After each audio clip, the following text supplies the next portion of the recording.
ಎಲ್ಲರಿಗೂ ನಮಸ್ಕಾರಗಳು. ಪ್ರಚಲಿತ ವಿದ್ಯಮಾನಗಳ ತರಗತಿಗೆ ಸ್ವಾಗತ. ಈ ದಿನ ನಾವು ಮೇ 23, 24ರ ಪ್ರಚಲಿತ ವಿದ್ಯಮಾನಗಳ ಬಗ್ಗೆ ತಿಳಿದುಕೊಳ್ಳೋಣ. ಸ್ವಾಟ್ ಉಪಗ್ರಹ, ಜಯಂತ್ ನಾರ್ಲಿಕರ್, ಕೇಂದ್ರ ಸಲಕರಣೆ ಗುರುತಿನ ನೋಂದಣಿ ಪೋರ್ಟಲ್, ಸ್ವಾವಲಂಬಿ ಭಾರತ ನಿಧಿ, ರೈಸಿಂಗ್ ಈಶಾನ್ಯ ಹೂಡಿಕೆದಾರರ ಶೃಂಗಸಭೆ 2025, ಪಿಎಂ ಇ ಡ್ರೈವ್ ಯೋಜನೆ, ಕೇಂದ್ರ ಚಲನಚಿತ್ರ ಪ್ರಮಾಣೀಕರಣ ಮಂಡಳಿ, ಚಾಗೋಸ್ ದ್ವೀಪಗಳು, ಚೀನಾಬ್ ಕಣಿವೆ, ಏಷ್ಯನ್ ಉತ್ಪಾದಕ ಸಂಸ್ಥೆ, ಕಿಯೋಲಾಡಿಯೋ ರಾಷ್ಟ್ರೀಯ ಉದ್ಯಾನವನ. ಇವುಗಳೆಲ್ಲದರ ಬಗ್ಗೆ ಈ ವಿಡಿಯೋದಲ್ಲಿ ತಿಳಿದುಕೊಳ್ಳೋಣ. ಆದ್ದರಿಂದ ವಿಡಿಯೋವನ್ನ ಕೊನೆವರೆಗೂ ವೀಕ್ಷಿಸಿ. ಮೊದಲನೇದಾಗಿ ಸ್ವಾಟ್ ಉಪಗ್ರಹ. ಸ್ವಾಟ್, surface water and ocean topography. ವೈಜ್ಞಾನಿಕವಾಗಿ ಮೊದಲ ಬಾರಿಗೆ ನಾಸಾ ಮತ್ತು ವರ್ಜಿನಿಯಾ ಟೆಕ್ ಸಂಶೋಧಕರು ಸ್ವಾಟ್ ಉಪಗ್ರಹ ಡೇಟಾವನ್ನ ಬಳಸಿಕೊಂಡು ಅಮೆರಿಕದ ನದಿಗಳಲ್ಲಿ ಪ್ರವಾಹದ ಅಲೆಗಳ ವೇಗ ಮತ್ತು ಎತ್ತರವನ್ನ ಯಶಸ್ವಿಯಾಗಿ ಅಳೆಯುವಲ್ಲಿ ಯಶಸ್ವಿಯಾಗಿದ್ದಾರೆ. 2022ರಲ್ಲಿ ಉಡಾವಣೆಯಾದ ಮೇಲ್ಮೈ ನೀರು ಮತ್ತು ಸಾಗರ ಸ್ಥಳಾಕೃತಿ surface water and ocean topography ಉಪಗ್ರಹವು ನಾಸಾ, CNES ಫ್ರಾನ್ಸ್, ಯುಕೆ ಬಾಹ್ಯಾಕಾಶ ಸಂಸ್ಥೆ ಮತ್ತು ಕೆನಡಿಯನ್ ಬಾಹ್ಯಾಕಾಶ ಸಂಸ್ಥೆಯ ಜಂಟಿ ಕಾರ್ಯಾಚರಣೆಯಾಗಿದೆ. ಇದನ್ನು ಸ್ಪೇಸ್ಎಕ್ಸ್ ಫಾಲ್ಕನ್ 9 ರಾಕೆಟ್ನಲ್ಲಿ ಉಡಾಯಿಸಲಾಯಿತು. ನದಿಗಳು, ಸರೋವರಗಳು, ಜಲಾಶಯಗಳು ಮತ್ತು ಸಾಗರಗಳಂತಹ ಮೇಲ್ಮೈ ಜಲಮೂಲಗಳ ಅಗಲ ಮತ್ತು ಎತ್ತರವನ್ನು ಅಳೆಯಲು ಇದು ಎ ಬ್ಯಾಂಡ್ ರೇಡಾರ್ ಇಂಟರ್ಫೆರೋಮೀಟರ್ ಎಂಬ ವಿಶೇಷ ಉಪಕರಣವನ್ನ ಬಳಸುತ್ತದೆ. ಸ್ವಾಟ್ ನೀರಿನ ಮೇಲ್ಮೈಗಳಿಂದ ಮೈಕ್ರೋವೇವ್ಗಳನ್ನು ಪುಟಿಯುವ ಮೂಲಕ ಮತ್ತು ಹಿಂತಿರುಗುವ ಸಮಯವನ್ನ ಲೆಕ್ಕ ಹಾಕುವ ಮೂಲಕ ಹೆಚ್ಚಿನ ಪ್ರಾದೇಶಿಕ ರೆಸಲ್ಯೂಷನ್ ನೀಡುತ್ತದೆ. ಇದು ಡೈನಾಮಿಕ್ ನೀರಿನ ಚಲನೆಯ ಟ್ರ್ಯಾಕಿಂಗ್ ಅನ್ನ ಅನುಮತಿಸುತ್ತದೆ. ಸ್ವಾಟ್ satellite, surface water and ocean topography satellite. ಇದು 2022ರಲ್ಲಿ ಉಡಾವಣೆಯಾದಂತಹ ಉಪಗ್ರಹವಾಗಿದೆ. ನಾಸಾ, ಫ್ರಾನ್ಸ್, ಯುಕೆ, ಕೆನಡಿಯನ್ ಬಾಹ್ಯಾಕಾಶ ಸಂಸ್ಥೆಯ ಜಂಟಿ ಕಾರ್ಯಾಚರಣೆಯಾಗಿದೆ. ಇದನ್ನ ಸ್ಪೇಸ್ಎಕ್ಸ್ ಫಾಲ್ಕನ್ 9 ರಾಕೆಟ್ನಲ್ಲಿ ಉಡಾವಣೆ ಮಾಡಲಾಗಿತ್ತು. ಇತ್ತೀಚೆಗೆ ಸ್ವಾಟ್ ಉಪಗ್ರಹದ ಡೇಟಾವನ್ನ ಬಳಸಿಕೊಂಡು ಸಂಶೋಧಕರು ಅಮೆರಿಕದ ನದಿಗಳಲ್ಲಿ ಪ್ರವಾಹದ ಅಲೆಗಳ ವೇಗ ಮತ್ತು ಎತ್ತರವನ್ನ ಯಶಸ್ವಿಯಾಗಿ ಅಳತೆ ಮಾಡಿದ್ದಾರೆ. ನೆಕ್ಸ್ಟ್, ಜಯಂತ್ ನಾರ್ಲಿಕರ್. ಇವರು ಪ್ರಖ್ಯಾತ ಖಗೋಳಶಾಸ್ತ್ರಜ್ಞರು, ವಿಜ್ಞಾನ ಸಂವಹನಕಾರರಾಗಿದ್ದರು, ಪದ್ಮ ವಿಭೂಷಣ ಪುರಸ್ಕೃತರಾಗಿದ್ದರು. ಇವರು ಇತ್ತೀಚೆಗೆ ನಿಧನರಾಗಿದ್ದಾರೆ. ಜಯಂತ್ ನಾರ್ಲಿಕರ್ ಅವರು ಭಾರತದ ಅತ್ಯಂತ ಪ್ರತಿಷ್ಠಿತ ಖಗೋಳ ಭೌತಶಾಸ್ತ್ರಜ್ಞರಲ್ಲಿ ಒಬ್ಬರು ಮತ್ತು ಸೈದ್ಧಾಂತಿಕ ವಿಶ್ವವಿಜ್ಞಾನದಲ್ಲಿ ಜಾಗತಿಕ ಹೆಸರು ಗಳಿಸಿದ್ದಾರೆ. ಅವರು ಜುಲೈ 19, 1938ರಂದು ಮಹಾರಾಷ್ಟ್ರದ ಕೊಲ್ಹಾಪುರದಲ್ಲಿ ಜನಿಸಿದರು. 1957ರಲ್ಲಿ ಬನಾರಸ್ ಹಿಂದೂ ವಿಶ್ವವಿದ್ಯಾಲಯದಿಂದ BSc ಪದವಿ ಪಡೆದು ಕೇಂಬ್ರಿಡ್ಜ್ ವಿಶ್ವವಿದ್ಯಾಲಯದಲ್ಲಿ ರಾಂಗ್ಲರ್ ಆಗಿ ಗಣಿತ ಟ್ರೈಪೋಸ್ನಲ್ಲಿ ಟೈಸನ್ ಪದಕವನ್ನ ಗಳಿಸಿದರು. ಗಣಿತಶಾಸ್ತ್ರದ ಸಂದರ್ಭದಲ್ಲಿ ವಿಶೇಷವಾಗಿ ಕೇಂಬ್ರಿಡ್ಜ್ ವಿಶ್ವವಿದ್ಯಾಲಯದಲ್ಲಿ ರಾಂಗ್ಲರ್ ಎಂದರೆ ಗಣಿತ ಟ್ರೈಪಾಸ್ ಪರೀಕ್ಷೆಯಲ್ಲಿ ಪ್ರಥಮ ದರ್ಜೆಯಲ್ಲಿ ಗೌರವ ಗಳಿಸುವ ವಿದ್ಯಾರ್ಥಿ. ರಾಂಗ್ಲರ್ಗಳಲ್ಲಿ ಅತ್ಯುನ್ನತ ಶ್ರೇಣಿಯ ವಿದ್ಯಾರ್ಥಿಯನ್ನು ಸೀನಿಯರ್ ರಾಂಗ್ಲರ್ ಎಂದು ಕರೆಯಲಾಗುತ್ತದೆ. ಈ ಶೀರ್ಷಿಕೆ ಐತಿಹಾಸಿಕವಾಗಿ ಬ್ರಿಟನ್ನಲ್ಲಿ ಸಾಧಿಸಬಹುದಾದ ಶ್ರೇಷ್ಠ ಬೌದ್ಧಿಕ ಸಾಧನೆಯನ್ನ ಸೂಚಿಸುತ್ತದೆ. ಭಾರತಕ್ಕೆ ಹಿಂದಿರುಗಿದ ನಂತರ ನಾರ್ಲಿಕರ್ 1972ರಲ್ಲಿ Tata Institute of Fundamental Research ಅನ್ನ ಸೇರಿದರು. 1988ರಲ್ಲಿ ವಿಶ್ವವಿದ್ಯಾಲಯ ಧನಸಹಾಯ ಆಯೋಗ ಅವರಿಗೆ ಸಾವಿತ್ರಿಬಾಯಿ ಫುಲೆ ಪುಣೆ ವಿಶ್ವವಿದ್ಯಾಲಯದ ಆವರಣದಲ್ಲಿ ಅಂತರ್ ವಿಶ್ವವಿದ್ಯಾಲಯ ಖಗೋಳಶಾಸ್ತ್ರ ಮತ್ತು ಖಗೋಳ ಭೌತಶಾಸ್ತ್ರ ಕೇಂದ್ರ ಸ್ಥಾಪಿಸುವ ಕೆಲಸವನ್ನ ವಹಿಸಿತು. ಅದರ ಸ್ಥಾಪಕ ನಿರ್ದೇಶಕರಾಗಿ 2003ರವರೆಗೂ IUCAA ಮುನ್ನಡೆಸಿದರು.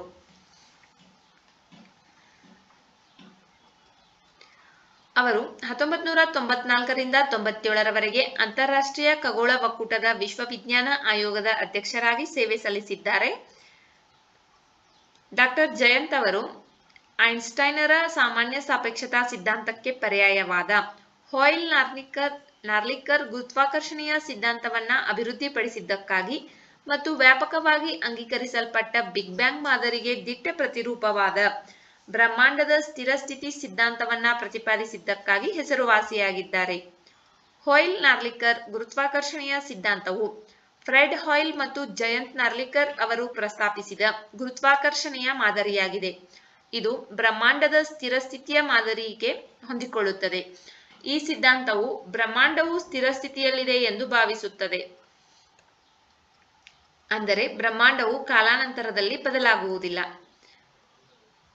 1996ರಲ್ಲಿ ವಿಜ್ಞಾನ ಜನಪ್ರಿಯತೆಗಾಗಿ ಯುನೆಸ್ಕೋ ಕಳಿಂಗ ಪ್ರಶಸ್ತಿಯನ್ನ ನೀಡಿ ಗೌರವಿಸಿದೆ. ವಿಜ್ಞಾನವನ್ನ ಸಾರ್ವಜನಿಕರಿಗೆ ಲಭ್ಯವಾಗುವಂತೆ ಮಾಡುವಲ್ಲಿ ಅತ್ಯುತ್ತಮ ಕೊಡುಗೆ ನೀಡಿದ ವ್ಯಕ್ತಿಗಳನ್ನ ಗುರುತಿಸಲು ಯುನೆಸ್ಕೋ ನೀಡುವ ಅಂತಾರಾಷ್ಟ್ರೀಯ ಪ್ರಶಸ್ತಿಯೇ ಕಳಿಂಗ ಪ್ರಶಸ್ತಿಯಾಗಿದೆ. ಇದನ್ನ 1951ರಲ್ಲಿ ಬಿಜು ಪಟ್ನಾಯಕ್ ಅವರ ದೇಣಿಗೆಯ ಮೂಲಕ ಸ್ಥಾಪಿಸಲಾಯಿತು.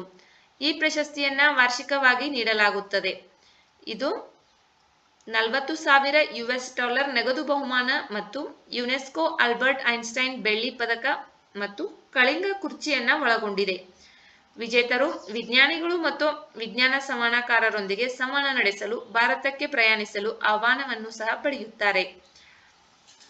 2004ರಲ್ಲಿ ಭಾರತದ 2ನೇ ಅತ್ಯುನ್ನತ ನಾಗರಿಕ ಪ್ರಶಸ್ತಿಯಾದ ಪದ್ಮವಿಭೂಷಣವನ್ನ ಪಡೆದಿದ್ದಾರೆ. 2014ರಲ್ಲಿ ಸಾಹಿತ್ಯ ಅಕಾಡೆಮಿ ಅವರ ಮರಾಠಿ ಆತ್ಮಚರಿತ್ರೆಗೆ ಪ್ರಾದೇಶಿಕ ಸಾಹಿತ್ಯಕ್ಕಾಗಿ ಅತ್ಯುನ್ನತ ಪ್ರಶಸ್ತಿಯನ್ನ ನೀಡಿ ಗೌರವಿಸಿತು. ಅವರು ಭಾರತದ 3 ರಾಷ್ಟ್ರೀಯ ವಿಜ್ಞಾನ ಅಕಾಡೆಮಿಗಳು, ಲಂಡನ್ನ ರಾಯಲ್ ಆಸ್ಟ್ರೋನಾಮಿಕಲ್ ಸೊಸೈಟಿ ಮತ್ತು 3ನೇ ವಿಶ್ವ ವಿಜ್ಞಾನ ಅಕಾಡೆಮಿಯ ಫೆಲೋ ಆಗಿದ್ದರು. ಜಯಂತ್ ನಾರ್ಲಿಕರ್ ಅವರ ಆತ್ಮಚರಿತ್ರೆ ಮರಾಠಿ. ಇದಕ್ಕೆ 2014ರಲ್ಲಿ ಪ್ರಾದೇಶಿಕ ಸಾಹಿತ್ಯಕ್ಕಾಗಿ ಸಾಹಿತ್ಯ ಅಕಾಡೆಮಿಯು ಅತ್ಯುನ್ನತ ಪ್ರಶಸ್ತಿಯನ್ನ ನೀಡಿ ಗೌರವಿಸಿದೆ. 2004ರಲ್ಲಿ ಪದ್ಮವಿಭೂಷಣ ಪ್ರಶಸ್ತಿ, ಇದು ಭಾರತದ 2ನೇ ಅತ್ಯುನ್ನತ ನಾಗರಿಕ ಪ್ರಶಸ್ತಿಯಾಗಿದೆ. ಇದನ್ನ ನೀಡಿ ಕೇಂದ್ರ ಸರ್ಕಾರವು ಗೌರವಿಸಿದೆ. ಯುನೆಸ್ಕೋ 1996ರಲ್ಲಿ ಕಳಿಂಗ ಪ್ರಶಸ್ತಿಯನ್ನ ನೀಡಿ ಗೌರವಿಸಿದೆ. ವಿಜ್ಞಾನವನ್ನ ಸಾರ್ವಜನಿಕರಿಗೆ ಲಭ್ಯವಾಗುವಂತೆ ಮಾಡುವಲ್ಲಿ ಅತ್ಯುತ್ತಮ ಕೊಡುಗೆ ನೀಡಿದ ವ್ಯಕ್ತಿಗಳನ್ನು ಗುರುತಿಸಲು ಯುನೆಸ್ಕೋ ನೀಡುವ ಅಂತಾರಾಷ್ಟ್ರೀಯ ಪ್ರಶಸ್ತಿ ಈ ಕಳಿಂಗ ಪ್ರಶಸ್ತಿಯಾಗಿದೆ. ಇದನ್ನ 1951ರಲ್ಲಿ ಬಿಜು ಪಟ್ನಾಯಕ್ ಅವರ ದೇಣಿಗೆಯ ಮೂಲಕ ಸ್ಥಾಪಿಸಲಾಗಿದೆ.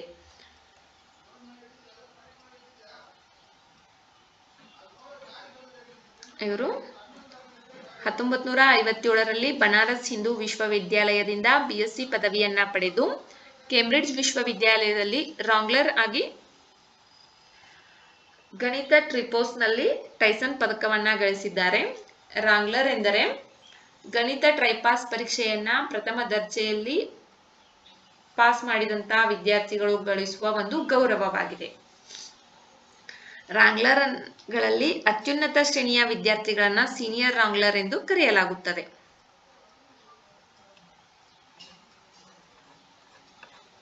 ನೆಕ್ಸ್ಟ್,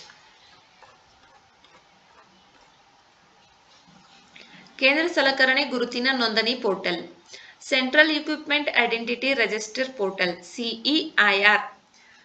ಕೇಂದ್ರೀಯ ಸಲಕರಣೆ ಗುರುತಿನ ನೋಂದಣಿ ಪೋರ್ಟಲ್ ಮೂಲಕ ಕದ್ದ ಮತ್ತು ಕಳೆದು ಹೋದ ಮೊಬೈಲ್ ಫೋನ್ಗಳನ್ನ ಮರುಪಡೆಯುವಲ್ಲಿ ತೆಲಂಗಾಣ ಭಾರತದಲ್ಲಿ ಉತ್ತಮ ಪ್ರದರ್ಶನ ನೀಡುವ ರಾಜ್ಯವಾಗಿ ಹೊರಹೊಮ್ಮಿದೆ.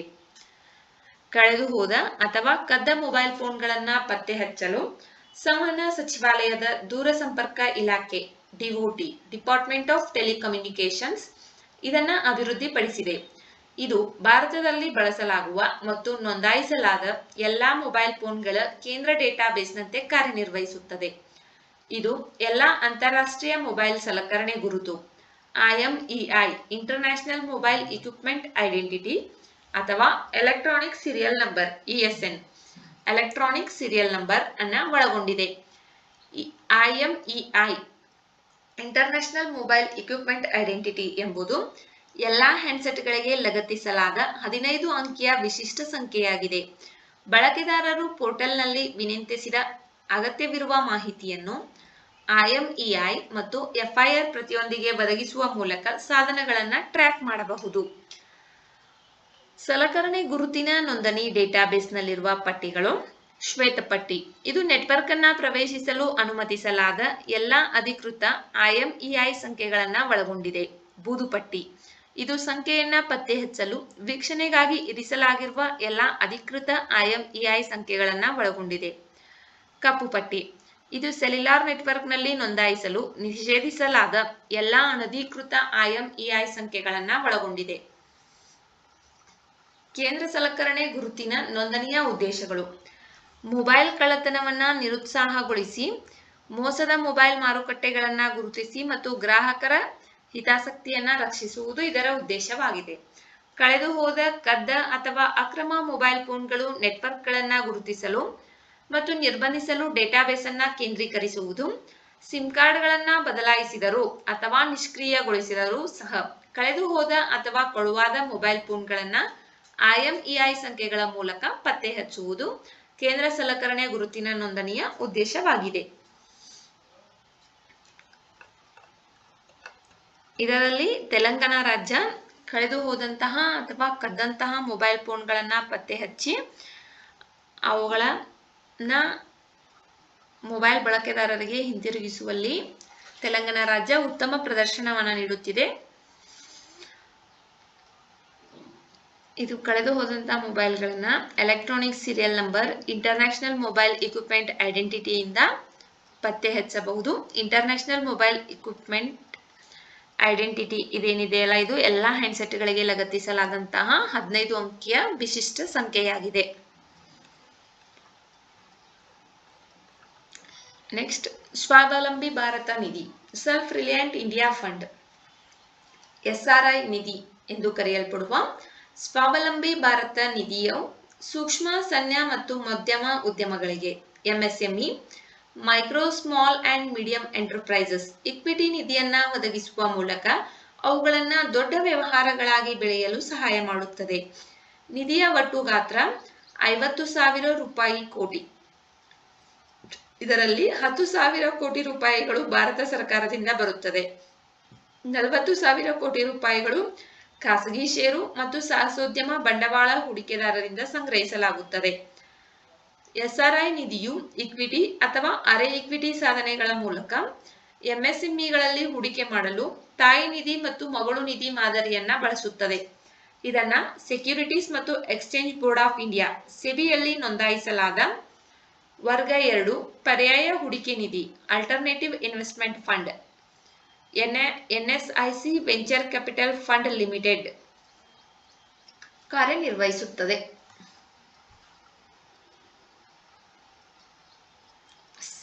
ಸ್ವಾವಲಂಬಿ ಭಾರತ ನಿಧಿ ಇದು ಸೂಕ್ಷ್ಮ, ಸಣ್ಣ ಮತ್ತು ಮಧ್ಯಮ ಉದ್ಯಮಗಳಿಗೆ ಇಕ್ವಿಟಿ ನಿಧಿಯನ್ನ ಒದಗಿಸುವ ಮೂಲಕ ಅವುಗಳನ್ನ ದೊಡ್ಡ ವ್ಯವಹಾರಗಳಾಗಿ ಬೆಳೆಯಲು ಸಹಾಯ ಮಾಡುತ್ತದೆ. ಈ ನಿಧಿಯ ಒಟ್ಟು ಗಾತ್ರ 50,000 ಕೋಟಿ ರೂಪಾಯಿಗಳು. ಇದರಲ್ಲಿ 10,000 ಕೋಟಿ ರೂಪಾಯಿ ಭಾರತ ಸರ್ಕಾರ ನೀಡುತ್ತದೆ. ಇನ್ನುಳಿದ 40,000 ಕೋಟಿ ರೂಪಾಯಿಗಳು ಖಾಸಗಿ ಷೇರು ಮತ್ತು ಸಾಹಸೋದ್ಯಮ ಬಂಡವಾಳ ಹೂಡಿಕೆದಾರರಿಂದ ಸಂಗ್ರಹಿಸಲಾಗುತ್ತದೆ. ಇದನ್ನ SEBIಯಲ್ಲಿ ನೋಂದಾಯಿಸಲಾದಂತಹ ಪರ್ಯಾಯ ಹೂಡಿಕೆ ನಿಧಿ ಮತ್ತು NSIC venture capital fund limited ನಿರ್ವಹಿಸುತ್ತದೆ.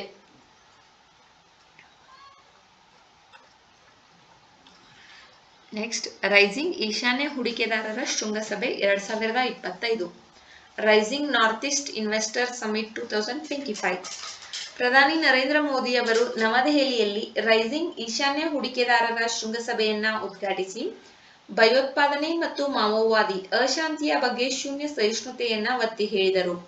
ಅವರು East empower, act, strengthen and transform ಅನ್ನು ಸಬಲೀಕರಣ ಕ್ರಿಯೆ, ಬಲಪಡಿಸುವಿಕೆ ಮತ್ತು ಪರಿವರ್ತನೆ ಎಂದು ಬಣ್ಣಿಸಿದರು. ಈಶಾನ್ಯದ ವೈವಿಧ್ಯತೆಯನ್ನು ಭಾರತದ ಶಕ್ತಿಯಾಗಿ ಎತ್ತಿ ತೋರಿಸಿದರು. ಒಂದು ಕಾಲದಲ್ಲಿ ಗಡಿನಾಡು ಎಂದು ಕರೆಯಲಾಗುತ್ತಿದ್ದ ಈ ಪ್ರದೇಶವು ಈಗ ಬಲವಾದ ಪ್ರವಾಸೋದ್ಯಮ, ಜೈವಿಕ ಆರ್ಥಿಕತೆ, ಬಿದಿರು, ಚಹಾ, ಪೆಟ್ರೋಲಿಯಂ, ಕ್ರೀಡೆ ಮತ್ತು ಪರಿಸರ ಪ್ರವಾಸೋದ್ಯಮ ಕ್ಷೇತ್ರಗಳೊಂದಿಗೆ ಬೆಳವಣಿಗೆಯಲ್ಲಿ ಮುಂಚೂಣಿಯಲ್ಲಿದೆ. 2 ದಿನಗಳ ಶೃಂಗಸಭೆಯು ಪ್ರವಾಸೋದ್ಯಮ, ಕೃಷಿ, ಆಹಾರ ಸಂಸ್ಕರಣೆ, ಜವಳಿ, ಆರೋಗ್ಯ ರಕ್ಷಣೆ, IT, ಮೂಲಸೌಕರ್ಯ, ಇಂಧನ ಮತ್ತು ಮನರಂಜನೆಯ ಮೇಲೆ ಕೇಂದ್ರೀಕರಿಸುತ್ತದೆ. ಜಾಗತಿಕ ಮತ್ತು ದೇಶೀಯ ಹೂಡಿಕೆಯನ್ನು ಆಕರ್ಷಿಸುವ ಗುರಿಯನ್ನ ಹೊಂದಿದೆ. ಶೃಂಗಸಭೆಯು ಹೂಡಿಕೆದಾರರು, ನೀತಿ ನಿರೂಪಕರು ಮತ್ತು ಪಾಲುದಾರರನ್ನ ಒಟ್ಟುಗೂಡಿಸಿ make in India, make in the ಈಶಾನ್ಯ ಮತ್ತು ಮೇಕ್ ಫಾರ್ ದಿ ವರ್ಲ್ಡ್ ಉಪಕ್ರಮಗಳನ್ನು ಉತ್ತೇಜಿಸುತ್ತದೆ. East empower, act, strengthen and transform.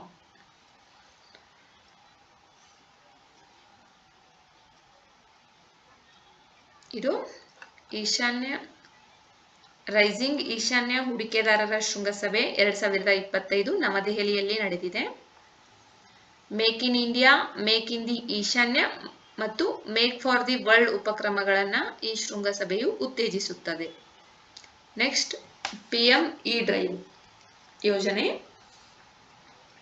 PM E-ಡ್ರೈವ್ ಅಡಿಯಲ್ಲಿ ಭಾರತದಾದ್ಯಂತ 72,000 ಸಾರ್ವಜನಿಕ EV ಚಾರ್ಜಿಂಗ್ ಕೇಂದ್ರಗಳನ್ನು ಸ್ಥಾಪಿಸಲು 2,000 ಕೋಟಿ ರೂಪಾಯಿಗಳನ್ನು ಹಂಚಿಕೆ ಮಾಡಲಾಗಿದೆ. 2,000 ಕೋಟಿ ರೂಪಾಯಿಗಳನ್ನು ಹಂಚಿಕೆ ಮಾಡಲಾಗಿದೆ.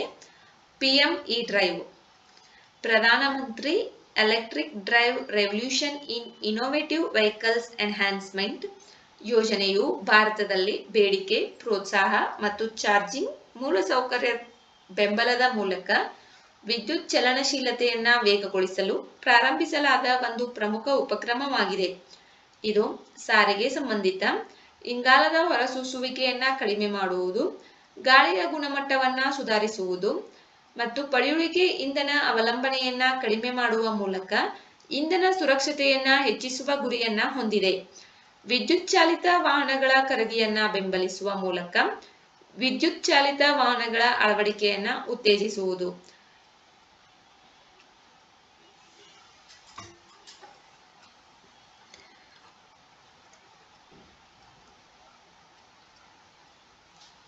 ವ್ಯಾಪ್ತಿಯ ಆತಂಕವನ್ನು ಕಡಿಮೆ ಮಾಡಲು ಮತ್ತು ನಗರಗಳು ಮತ್ತು ಹೆದ್ದಾರಿಗಳಲ್ಲಿ ಸುಗಮ ಚಲನಶೀಲತೆಯನ್ನು ಖಚಿತಪಡಿಸಿಕೊಳ್ಳಲು ಬಲಿಷ್ಠ ರಾಷ್ಟ್ರೀಯ EV ಚಾರ್ಜಿಂಗ್ ಗ್ರಿಡ್ ಅನ್ನು ನಿಯೋಜಿಸುವುದು. ವಿದ್ಯುತ್ ವಾಹನ ಖರೀದಿಯ ನಂತರ ಖರೀದಿದಾರರ ಮೊಬೈಲ್ ಸಂಖ್ಯೆಗೆ ಆಧಾರ್ ಪ್ರಮಾಣೀಕೃತ ವೋಚರ್ಗಳನ್ನು ಕಳುಹಿಸುವ ಮೂಲಕ ನೇರ ಬೇಡಿಕೆ ಪ್ರೋತ್ಸಾಹಕಗಳನ್ನು ಒದಗಿಸುವುದು. Bharat heavy electric limited BHEL ಅನ್ನು ಈ ಕೆಳಗಿನವುಗಳಿಗೆ ನೋಡಲ್ ಏಜೆನ್ಸಿಯಾಗಿ ಪರಿಗಣಿಸಲಾಗುತ್ತಿದೆ. ಚಾರ್ಜಿಂಗ್ ಮೂಲಸೌಕರ್ಯಕ್ಕಾಗಿ ಬೇಡಿಕೆ ಒಟ್ಟುಗೂಡಿಸುವಿಕೆ. ಭಾರತದಾದ್ಯಂತ ಬಳಕೆದಾರರಿಗೆ ಏಕೀಕೃತ EV ಸೂಪರ್ ಅಪ್ಲಿಕೇಶನ್ ಅಭಿವೃದ್ಧಿ. ಈ ಅಪ್ಲಿಕೇಶನ್ ನೈಜ ಸಮಯದ ಚಾರ್ಜರ್ ಲಭ್ಯತೆ, ಸ್ಲಾಟ್ ಬುಕಿಂಗ್, ಪಾವತಿ ಏಕೀಕರಣ ಮತ್ತು ನಿಯೋಜನೆ ಪ್ರಗತಿ ಟ್ರ್ಯಾಕಿಂಗ್ ಅನ್ನು ನೀಡುತ್ತದೆ. ಎಲ್ಲಾ EV ಪಾಲುದಾರರಿಗೆ ಡಿಜಿಟಲ್ ಬಳಕೆಯ ಸುಲಭತೆಯನ್ನು ಖಚಿತಪಡಿಸುತ್ತದೆ. ಪ್ರಧಾನಮಂತ್ರಿ E-ಬಸ್ ಸೇವಾ ಯೋಜನೆಯು ಹಸಿರು ನಗರ ಚಲನಶೀಲತೆಯನ್ನು ಉತ್ತೇಜಿಸಲು ಭಾರತದಾದ್ಯಂತ 169 ನಗರಗಳಲ್ಲಿ 10,000 ಎಲೆಕ್ಟ್ರಿಕ್ ಬಸ್ಗಳನ್ನು ಸಾರ್ವಜನಿಕ ಖಾಸಗಿ ಸಹಭಾಗಿತ್ವ ಪಬ್ಲಿಕ್ ಪ್ರೈವೇಟ್ ಪಾರ್ಟ್ನರ್ಶಿಪ್ PPP ಮಾದರಿಯಡಿಯಲ್ಲಿ ನಿಯೋಜಿಸುವುದು ಕೇಂದ್ರ ಸರ್ಕಾರದ ಉಪಕ್ರಮವಾಗಿದೆ. ಈ ಯೋಜನೆಯು ನಗರ ಮಾಲಿನ್ಯವನ್ನು ಕಡಿಮೆ ಮಾಡುವುದು, ವಿದ್ಯುತ್ ವಾಹನಗಳ ಅಳವಡಿಕೆಯನ್ನು ಉತ್ತೇಜಿಸುವುದು, ಉದ್ಯೋಗ ಸೃಷ್ಟಿಸುವ ಗುರಿಯನ್ನು ಹೊಂದಿದೆ. ಪ್ರಧಾನಮಂತ್ರಿ E-ಬಸ್ ಸೇವೆಯನ್ನು ವಸತಿ ಮತ್ತು ನಗರ ವ್ಯವಹಾರಗಳ ಸಚಿವಾಲಯ ಜಾರಿಗೊಳಿಸಿದೆ. PM E-ಡ್ರೈವ್ ಯೋಜನೆ ಇದು EV ಚಾರ್ಜಿಂಗ್ ಕೇಂದ್ರಗಳನ್ನು ಸ್ಥಾಪಿಸಲು 2,000 ಕೋಟಿ ರೂಪಾಯಿಗಳನ್ನು ಹಂಚಿಕೆ ಮಾಡಿದೆ. ಈ EV ವೆಹಿಕಲ್ಸ್ ಅನ್ನು ಯೂಸ್ ಮಾಡುವುದರಿಂದ ವಾಯು ಮಾಲಿನ್ಯ ಕಡಿಮೆಯಾಗುತ್ತದೆ. ಆದ್ದರಿಂದ ಇದನ್ನ ಯೂಸ್ ಮಾಡಲಿ ಅಂತ ಹೇಳಿ ಅದನ್ನು ಉತ್ತೇಜಿಸಲು ಅದಕ್ಕೆ ಬೇಕಾದಂತಹ ಚಾರ್ಜಿಂಗ್ ಕೇಂದ್ರಗಳನ್ನು ಎಲ್ಲವನ್ನ ಇದು ನಿರ್ಮಾಣ ಮಾಡಲು ಹಣದ ಸಹಾಯವನ್ನು ನೀಡುತ್ತಿದೆ. ಇದಕ್ಕೆ BHEL Bharat heavy electric limited nodal ಏಜೆನ್ಸಿಯಾಗಿ ಕಾರ್ಯವನ್ನು ನಿರ್ವಹಿಸುತ್ತದೆ. ಪ್ರಧಾನಮಂತ್ರಿ E-ಬಸ್ ಸೇವೆಯನ್ನು ವಸತಿ ಮತ್ತು ನಗರ ವ್ಯವಹಾರಗಳ ಸಚಿವಾಲಯ ಜಾರಿಗೊಳಿಸಿದೆ.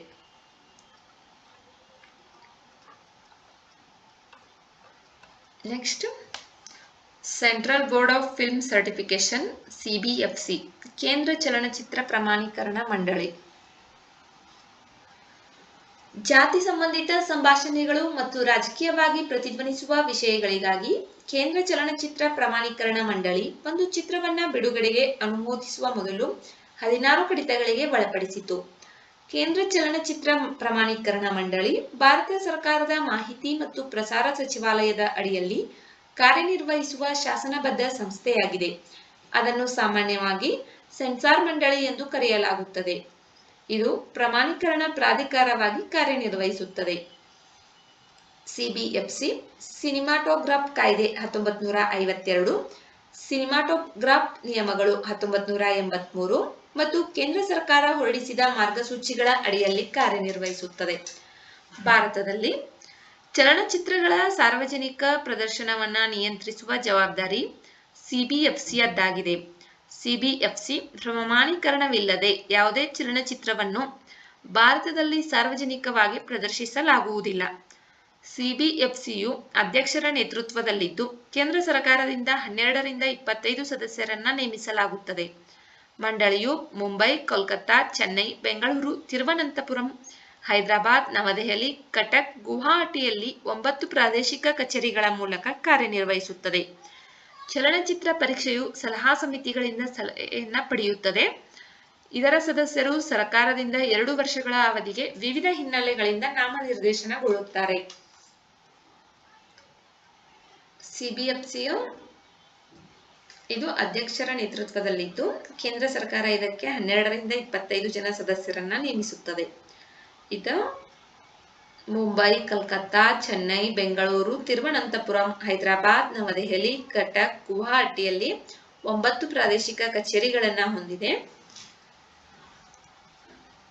ಇನ್ನು ಈ ಸಿಬಿಎಫ್ಸಿ ನೀಡ್ತಕ್ಕಂಥ ಚಲನಚಿತ್ರ ಪ್ರಮಾಣೀಕರಣದ ವರ್ಗಗಳು ಇವೆಂದರೆ ಯೂನಿವರ್ಸಲ್, ಎಲ್ಲ ವಯೋಮಾನದವರಿಗೆ ಸೂಕ್ತವಾಗಿದೆ.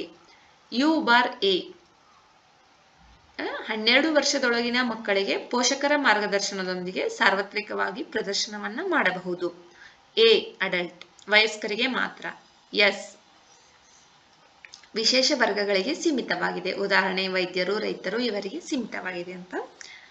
ಕೇಂದ್ರ ಚಲನಚಿತ್ರ ಪ್ರಮಾಣೀಕರಣ ಮಂಡಳಿ ಮಾಹಿತಿ ಮತ್ತು ಪ್ರಸಾರ ಸಚಿವಾಲಯದ ಅಡಿಯಲ್ಲಿರುವ ಒಂದು ಶಾಸನಬದ್ಧ ಸಂಸ್ಥೆಯಾಗಿದ್ದು ಭಾರತದಲ್ಲಿ ಸಾರ್ವಜನಿಕ ಪ್ರದರ್ಶನಕ್ಕಾಗಿ ಚಲನಚಿತ್ರಗಳನ್ನು ಪ್ರಮಾಣೀಕರಿಸುವ ಜವಾಬ್ದಾರಿಯನ್ನ ಹೊಂದಿದೆ. ಸಿಬಿಎಫ್ಸಿ ಇದು ಸಿನಿಮಾಟೋಗ್ರಾಫ್ ಕಾಯ್ದೆ 1952 ಅಡಿಯಲ್ಲಿ ಕಾರ್ಯನಿರ್ವಹಿಸುತ್ತದೆ. ಒಂದು ಚಲನಚಿತ್ರವು ಕಾಯ್ದೆಯ ನಿಬಂಧನೆಗಳನ್ನು ಉಲ್ಲಂಘಿಸಿದರೆ ಸಿಬಿಎಫ್ಸಿ ಪ್ರಮಾಣೀಕರಣವನ್ನ ನಿರಾಕರಿಸಬಹುದು. ಆದರೆ ಸಂಪೂರ್ಣ ನಿಷೇಧವು ಸಾಮಾನ್ಯವಾಗಿ ಕೇಂದ್ರ ಸರ್ಕಾರದ ವಿಶೇಷ ಅಧಿಕಾರವಾಗಿರುತ್ತದೆ. ಒಂದು ಚಲನಚಿತ್ರದಲ್ಲಿ ಯಾವುದೇ ರೀತಿಯ ಕಾಯ್ದೆಯ ನಿಬಂಧನೆಗಳು ಉಲ್ಲಂಘನೆಯಾಗಿದ್ದರೆ ಅದನ್ನು ಸರಿ ಮಾಡಿಕೊಳ್ಳಿ ಅಂತ ಹೇಳಬಹುದು. ಆ ಕ್ಷಣಕ್ಕೆ ಪ್ರಮಾಣೀಕರಣವನ್ನು ನಿರಾಕರಿಸಬಹುದು. ಆದರೆ ಆ ಚಲನಚಿತ್ರದ ಸಂಪೂರ್ಣ ನಿಷೇಧವನ್ನ ಸಾಮಾನ್ಯವಾಗಿ ಕೇಂದ್ರ ಸರ್ಕಾರ ಹೊಂದಿರುತ್ತದೆ. ಇದು ಕೇಂದ್ರ ಸರ್ಕಾರದ ವಿಶೇಷ ಅಧಿಕಾರವಾಗಿದೆ.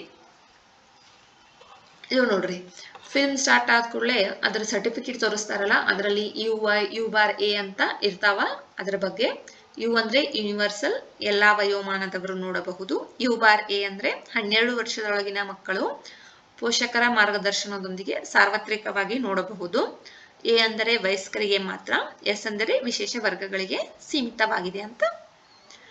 ಫಿಲ್ಮ್ ಸ್ಟಾರ್ಟ್ ಆಗೋಕ್ಕಿಂತ ಮುಂಚೆ ಏನೋ ಒಂದು ಸರ್ಟಿಫಿಕೇಟ್ ಬರುತ್ತಲ್ಲ, ಅದರಲ್ಲಿ ಇರುತ್ತಿದ್ದು. ನೆಕ್ಸ್ಟ್ ಚಾಗೋಸ್ ದ್ವೀಪಗಳು.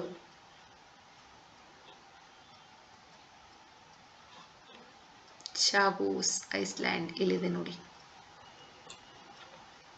ಇಲ್ಲಿ ನಮ್ಮ ಭಾರತದ ದೇಶದ ದಕ್ಷಿಣಕ್ಕೆ ಚಾಗೋಸ್ ದ್ವೀಪಗಳಿವೆ.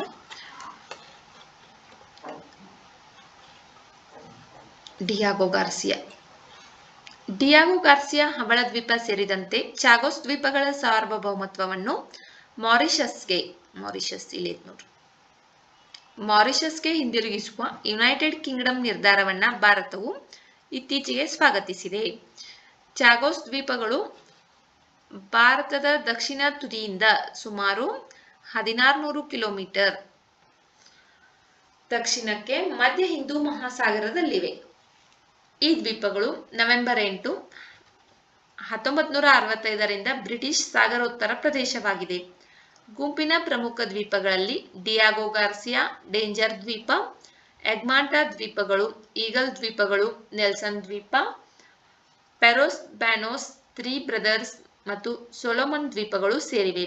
30 ಚದರ ಕಿಲೋಮೀಟರ್ ವಿಸ್ತೀರ್ಣದ ಅತಿದೊಡ್ಡ ದ್ವೀಪವಾದ ಡಿಯಾಗೋ ಗಾರ್ಸಿಯಾ ಯುನೈಟೆಡ್ ಸ್ಟೇಟ್ಸ್ನ ಪ್ರಮುಖ ಮಿಲಿಟರಿ ನೆಲೆಯನ್ನ ಹೊಂದಿದೆ. ದ್ವೀಪಗಳು ಸಮತಟ್ಟಾದ ಮತ್ತು ತಗ್ಗು ಪ್ರದೇಶವಾಗಿದ್ದು, ಹೆಚ್ಚಿನ ಪ್ರದೇಶಗಳು ಸಮುದ್ರ ಮಟ್ಟದಿಂದ 2 ಮೀಟರ್ಗಳಿಗಿಂತ ಹೆಚ್ಚು ಎತ್ತರದಲ್ಲಿಲ್ಲ.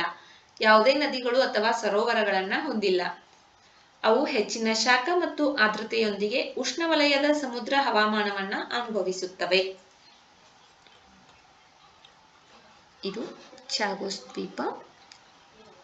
ಇದು ಯುನೈಟೆಡ್ ಕಿಂಗ್ಡಮ್ನ ವಶದಲ್ಲಿತ್ತು. ಅದನ್ನ ಇತ್ತೀಚೆಗೆ ಮಾರಿಷಸ್ಗೆ ಹಿಂದಿರುಗಿಸುತ್ತೇವೆ ಅಂತ ಹೇಳಿದಾರ. ಅದನ್ನ ಭಾರತ ಸ್ವಾಗತ ಮಾಡಿಕೊಂಡಿದೆ. ಈ ಚಾಗೋಸ್ ದ್ವೀಪ ಇದು ಭಾರತದ ದಕ್ಷಿಣಕ್ಕೆ 1600 ಕಿಲೋಮೀಟರ್ ದೂರದಲ್ಲಿದೆ. ಇದು ಹಿಂದೂ ಮಹಾಸಾಗರದಲ್ಲಿರ್ತಕ್ಕಂತಹ ಒಂದು ದ್ವೀಪವಾಗಿದೆ. ನೆಕ್ಸ್ಟ್, ಇದು 1965 ನವೆಂಬರ್ 8ರಿಂದ ಬ್ರಿಟಿಷರ ಸಾಗರೋತ್ತರ ಪ್ರದೇಶವಾಗಿತ್ತು. ಇನ್ನು ಇಲ್ಲಿರ್ತಕ್ಕಂತಹ ಡಿಯಾಗೋ ಗಾರ್ಸಿಯಾ ದ್ವೀಪ, ಇಲ್ಲಿ ಯುನೈಟೆಡ್ ಸ್ಟೇಟ್ಸ್ ಅಮೆರಿಕಾದ ಒಂದು ಪ್ರಮುಖ ಮಿಲಿಟರಿ ನೆಲೆ ಇದೆ.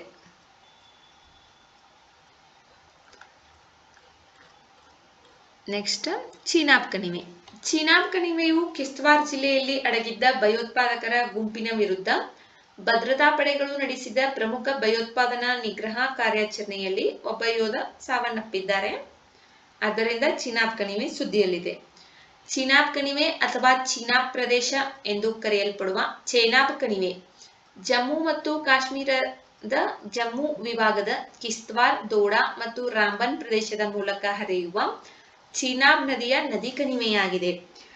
ಚೇನಾಬ್ ನದಿಯನ್ನು ಚಂದ್ರನ ನದಿ ಎಂದು ಕರೆಯಲಾಗುತ್ತದೆ.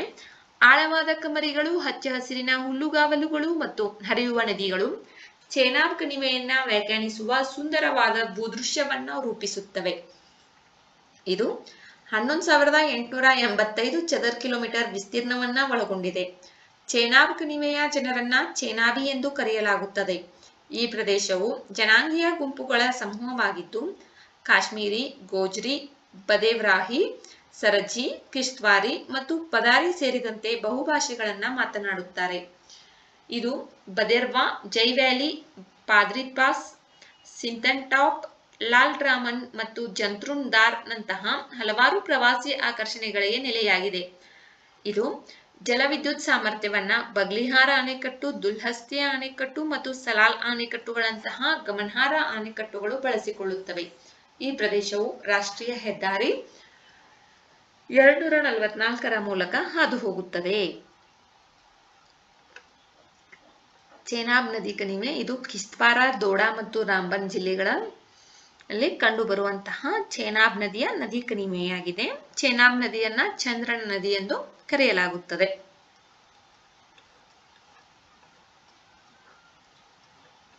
ನೆಕ್ಸ್ಟ್, ಏಷ್ಯನ್ ಉತ್ಪಾದಕ ಸಂಸ್ಥೆ, ಏಷ್ಯನ್ ಪ್ರೊಡಕ್ಟಿವಿಟಿ ಆರ್ಗನೈಸೇಷನ್. ಇದು ಪರಸ್ಪರ ಸಹಕಾರದ ಮೂಲಕ ಏಷ್ಯಾ ಪೆಸಿಫಿಕ್ ಪ್ರದೇಶದಲ್ಲಿ ಉತ್ಪಾದಕತೆಯನ್ನು ಹೆಚ್ಚಿಸಲು 1961ರಲ್ಲಿ ಸ್ಥಾಪಿಸಲಾದ ಪ್ರಾದೇಶಿಕ ಅಂತರ್ ಸರ್ಕಾರಿ ಸಂಸ್ಥೆಯಾಗಿದೆ. ಎಪಿಒ ಏಷ್ಯನ್ ಉತ್ಪಾದಕ ಸಂಸ್ಥೆ ನೀತಿ, ಸಲಹಾ ಸೇವೆಗಳು ಚಿಂತಕರ ಚಾವಡಿಯಾಗಿ ಕಾರ್ಯನಿರ್ವಹಿಸುವುದು. ಎಪಿಒ ಅಂದರೆ ಏಷ್ಯನ್ ಪ್ರೊಡಕ್ಟಿವಿಟಿ ಆರ್ಗನೈಸೇಷನ್. ಕೈಗಾರಿಕಾ, ಕೃಷಿ, ಸೇವೆ ಮತ್ತು ಸಾರ್ವಜನಿಕ ವಲಯಗಳಲ್ಲಿ ಸ್ಮಾರ್ಟ್ ಉಪಕ್ರಮಗಳನ್ನು ಕೈಗೊಳ್ಳುವ ಮೂಲಕ ಪ್ರದೇಶದ ಸುಸ್ಥಿರ ಸಾಮಾಜಿಕ ಮತ್ತು ಆರ್ಥಿಕ ಅಭಿವೃದ್ಧಿಗೆ ಕೊಡುಗೆ ನೀಡುತ್ತದೆ. ಉತ್ಪಾದಕತೆಯನ್ನು ಹೆಚ್ಚಿಸಲು ರಾಷ್ಟ್ರೀಯ ಕಾರ್ಯತಂತ್ರಗಳನ್ನು ರೂಪಿಸುವಲ್ಲಿ, ಸದಸ್ಯ ಆರ್ಥಿಕತೆಗಳಿಗೆ ಸಹಾಯ ಮಾಡುವ ಮೂಲಕ ಮತ್ತು ಸದಸ್ಯರಲ್ಲಿ ಸಂಶೋಧನೆ ಮತ್ತು ಶ್ರೇಷ್ಠತೆಯ ಕೇಂದ್ರಗಳು ಸೇರಿದಂತೆ ಹಲವಾರು ಸಾಂಸ್ಥಿಕ ಸಾಮರ್ಥ್ಯ ನಿರ್ಮಾಣ ಪ್ರಯತ್ನಗಳ ಮೂಲಕ ಏಷ್ಯನ್ ಉತ್ಪಾದಕತಾ ಸಂಸ್ಥೆ ಮತ್ತು ಈ ಪ್ರದೇಶದ ಭವಿಷ್ಯವನ್ನ ರೂಪಿಸುತ್ತವೆ. ಏಷ್ಯನ್ ಉತ್ಪಾದಕತಾ ಸಂಸ್ಥೆ ಸದಸ್ಯತ್ವವು ವಿಶ್ವಸಂಸ್ಥೆಯ ಆರ್ಥಿಕ ಮತ್ತು ಸಾಮಾಜಿಕ ಆಯೋಗದ ಸದಸ್ಯರಾಗಿರುವ ಏಷ್ಯಾ ಮತ್ತು ಪೆಸಿಫಿಕ್ ದೇಶಗಳಿಗೆ ಮುಕ್ತವಾಗಿದೆ.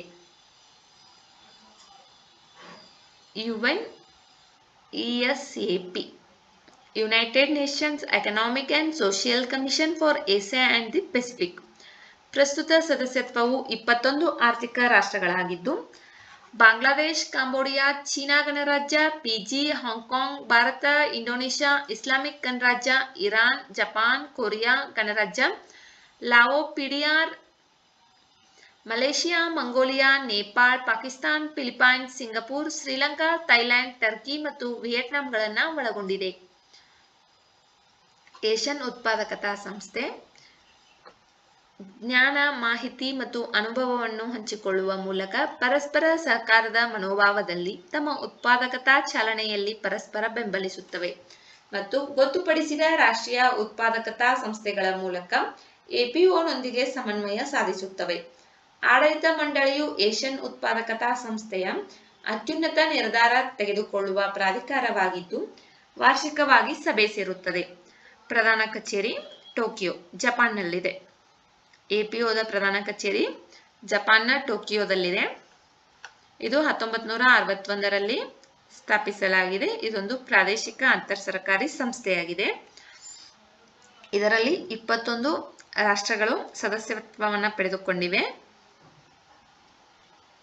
ಇದು ಏಷ್ಯಾ ಮತ್ತು ಪೆಸಿಫಿಕ್ ಸದಸ್ಯ ರಾಷ್ಟ್ರಗಳಿಗೆ ಸಂಬಂಧಿಸಿದಂತಹ ಒಂದು ಸಂಸ್ಥೆಯಾಗಿದೆ. ನೆಕ್ಸ್ಟ್, ಕಿಯೋಲಾಡಿಯಾ ರಾಷ್ಟ್ರೀಯ ಉದ್ಯಾನವನ, ಕಿಯೋಲಾಡಿಯಾ ನ್ಯಾಷನಲ್ ಪಾರ್ಕ್. ಇದನ್ನ ಪಕ್ಷಿಗಳ ಸ್ವರ್ಗ ಎಂದು ಕರೀತೀವಿ. ಇದು ರಾಜಸ್ಥಾನ್ ರಾಜ್ಯದಲ್ಲಿದೆ. ಇದು ಈಗ ಆಮೆಗಳಿಗೆ ಅಭಯಾರಣ್ಯವಾಗಿ ಹೊರಹೊಮ್ಮುತ್ತಿದೆ, ಆದ್ದರಿಂದ ಸುದ್ದಿಯಲ್ಲಿದೆ. ಭರತಪುರ ಪಕ್ಷಿಧಾಮ ಎಂದು ಜನಪ್ರಿಯವಾಗಿ ಕರೆಯಲ್ಪಡುವ ಕಿಯೋಲಾಡಿಯೋ ರಾಷ್ಟ್ರೀಯ ಉದ್ಯಾನವನವು ರಾಜಸ್ಥಾನದ ಭರತಪುರದಲ್ಲಿದೆ. ಇದನ್ನ 19ನೇ ಶತಮಾನದ ಉತ್ತರಾರ್ಧದಲ್ಲಿ ಭರತಪುರ ರಾಜಪ್ರಭುತ್ವದ ಮಹಾರಾಜ ಸೂರಜ್ ಮಾಲ್ ಅವರು ಬೇಟೆಯಾಡುವ ಸಂರಕ್ಷಿತ ಪ್ರದೇಶವಾಗಿ ಸ್ಥಾಪಿಸಿದರು. 1956ರಲ್ಲಿ ಇದು ಪಕ್ಷಿಧಾಮವಾಯಿತು. 1981ರಲ್ಲಿ ರಾಷ್ಟ್ರೀಯ ಉದ್ಯಾನವನವೆಂದು ಘೋಷಿಸಲ್ಪಟ್ಟಿತು. ಉದ್ಯಾನವನದಲ್ಲಿ ಶಿವನಿಗೆ ಅರ್ಪಿತವಾದ ಪ್ರಾಚೀನ ದೇವಾಲಯವಿದೆ. ಅದಕ್ಕಾಗಿ ಈ ಉದ್ಯಾನವನಕ್ಕೆ ಕಿಯೋಲಾಡಿಯೋ ಎಂದು ಮರುನಾಮಕರಣ ಮಾಡಲಾಗಿದೆ. ಇದರ ವಿಸ್ತೀರ್ಣ 29 ಚದರ ಕಿಲೋಮೀಟರ್ ಆಗಿದೆ. ಕಾಡು ಪ್ರದೇಶಗಳು, ಜೌಗು ಪ್ರದೇಶಗಳು, ತೇವಾಂಶವುಳ್ಳ ಹುಲ್ಲುಗಾವಲುಗಳು ಉದ್ಯಾನವನದ ಹೆಚ್ಚಿನ ಭಾಗವನ್ನು ಆವರಿಸಿವೆ. ಇದು ರಾಮ್ಸಾರ್ ತಾಣ ಮತ್ತು ಯುನೆಸ್ಕೋ ವಿಶ್ವ ಪರಂಪರೆಯ ತಾಣವೂ ಆಗಿದೆ. ಇದು 360ಕ್ಕೂ ಹೆಚ್ಚು ಜಾತಿಯ ಶಾಶ್ವತ ಮತ್ತು ವಲಸೆ ಹಕ್ಕಿಗಳಿಗೆ ನೆಲೆಯಾಗಿದೆ. ಉದ್ಯಾನವನದಲ್ಲಿ ಚಳಿಗಾಲ ಕಳೆಯುವ ಜಲಪಕ್ಷಿಗಳಲ್ಲಿ ಅಫ್ಘಾನಿಸ್ತಾನ್, ತುರ್ಕ್ಮೆನಿಸ್ತಾನ್, ಚೀನಾ ಮತ್ತು ಸೈಬೀರಿಯಾದ ಜಲಪಕ್ಷಿಗಳು ಸೇರಿವೆ. ಅವುಗಳಲ್ಲಿ ಗ್ಯಾಡ್ವಾಲ್ಗಳು, ಶೋವೆಲ್ಲರ್ಗಳು, ಕಾಮನ್ ಟಿಲ್ಗಳು, ಟಫ್ಟೆಡ್ ಬಾತುಕೋಳಿಗಳು, ಪಿನ್ ಟೈಲ್ಗಳು, ಬಿಳಿ ಚಮಚ ಬಿಲ್ಗಳು, ಏಷ್ಯನ್ ಓಪನ್ ಬಿಲ್ಡ್ ಕೊಕ್ಕರೆಗಳು, ಓರಿಯೆಂಟಲ್ ಐಬಿಸ್ಗಳು ಮತ್ತು ಅಪರೂಪದ ಸೈಬೀರಿಯನ್ ಕ್ರೇನ್ಗಳು ಸೇರಿವೆ. ಇಲ್ಲಿನ ಸಸ್ಯವರ್ಗವು ಒಣಪತನಶೀಲ ಪ್ರಕಾರವಾಗಿದ್ದು ಮಧ್ಯಮ ಗಾತ್ರದ ಮರಗಳು ಮತ್ತು ಪೊದೆಗಳು ಅದರ ಕಾಡಿನೊಳಗೆ ಕಂಡುಬರುತ್ತವೆ. ಉದ್ಯಾನವನದ ಒಳಗೆ ಸಾಮಾನ್ಯವಾಗಿ ಕಂಡುಬರುವ ಕೆಲವು ಮರಗಳೆಂದರೆ ಕದಂ, ಜಾಮುನ್, ಬಾಬುಲ್, ಕಂಡಿ, ಬೇರ್, ಕೈರ್ ಮತ್ತು ಪೀಲು.